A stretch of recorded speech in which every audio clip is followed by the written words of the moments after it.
Let's get set up with Laura whenever you guys are ready. Okay, so I'm going to be presenting on Mac OS today and just going over like the history, the features of the OS, and like how it's transformed over the years. So the first thing is like, what is an OS? An OS is a set of programs that coordinate all different activities among the computer and on like the mobile device. So this picture kind of perfectly illustrates that, how the OS is at the center of the computer and making sure that everything runs correctly. And you can see from the table that there's a lot of different versions of OS, from desktop, server, and mobile, which we all use every day. So kind of just a history of like OS in general. In the 1940s, there was no really concept of like what an OS was. Like there wasn't one on the computer. By the 1950s, though, there was, but it could only perform one task at a time. And the 1960s is what is referred to as like the modern era of OS. And so you can see in the picture in the far left corner, that's like a computer at NASA.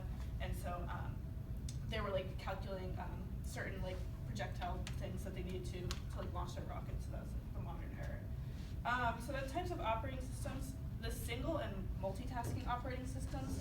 So a single tasking system can only perform one task at a time, while a multitasking system can perform multiple tasks at a time. And then single versus multi-user is kind of a similar like idea to that. Single user, only one user can use the computer, versus multi-user, many users can. So then like the question becomes like, why use Mac as your OS? A lot of people have praised its ease of use, and Mac was one of the first OSs to popularize GUIs, which James touched on, graphical user interface. So you can see from that picture how like easy it is to like, kind of like interact with the computer. Recently they've been doing a lot of connectivity to the iPhone and some touch user interface.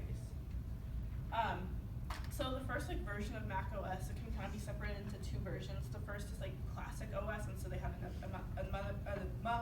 a much greater like number of versions under this because they were developing this. So this debuted in 1984. It kind of popularized the whole idea of GUIs and like interacting with icons versus like command prompts like in a terminal. And then its final release was in 1999. Then moving on to like Mac OS 10, which is what we kind of know today. So this is obviously an older version of OS 10 because you can kind of still see like the roundish 3D icons.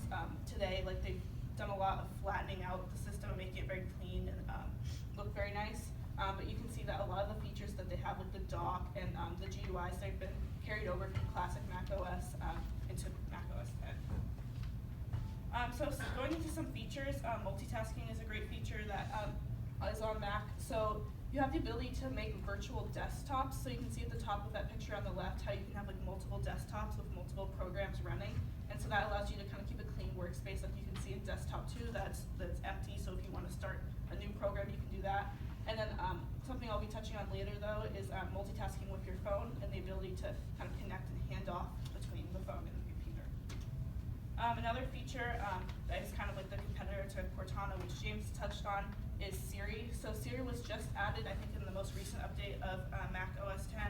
And so basically what Siri does specifically on the computer compared to like the phone is that you can like say you're like working on a document and then you can just like say, hey Siri, like tell my boss that I'm sending this document over. So you can just finish up the document and send that message at the same time, and it kind of makes everything faster and more efficient. Again, you also have the same functions you do on the phone, like setting reminders. Another thing that is kind of popular between all OSs is a performance monitor, and so Mac's is called Activity Monitor, and basically this just like assesses information about like the computer. And so the performance monitor is useful for like seeing how your computer is doing, how it's running. If it needs more memory, you can kind of see like what programs are using the most memory on your computer. So it's a good way to make sure that your computer is running smoothly, or if you need to update.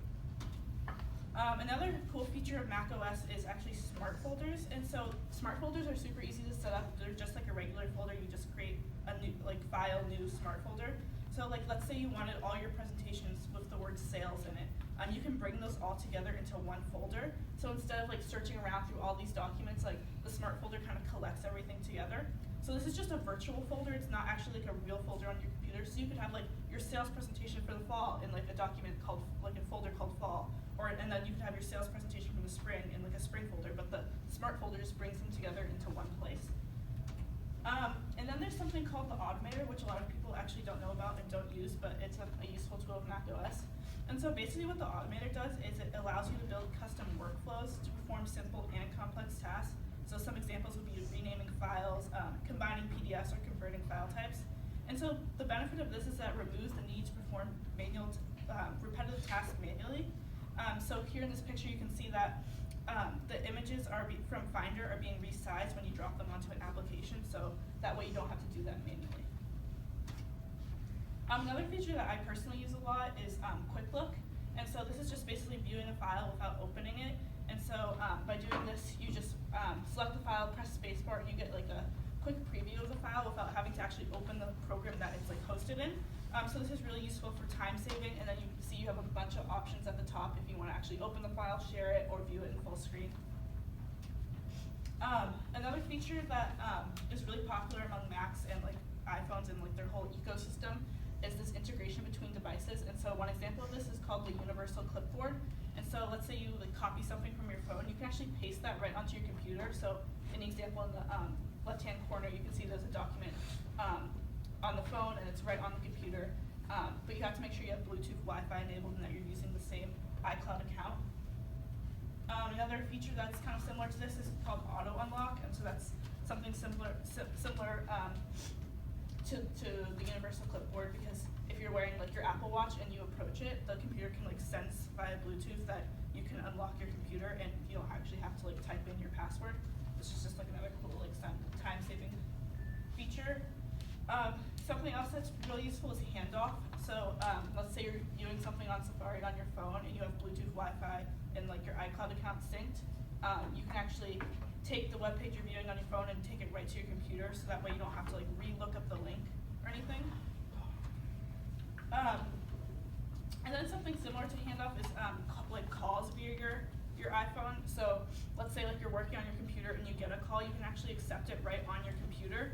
And so that way you don't have to like reach for your phone. Additionally, like another useful element of this is like let's say you're looking up a takeout restaurant and you find their phone number on like the Google page. You can just click that phone number and make the call right from your computer instead of actually typing that number in on your phone.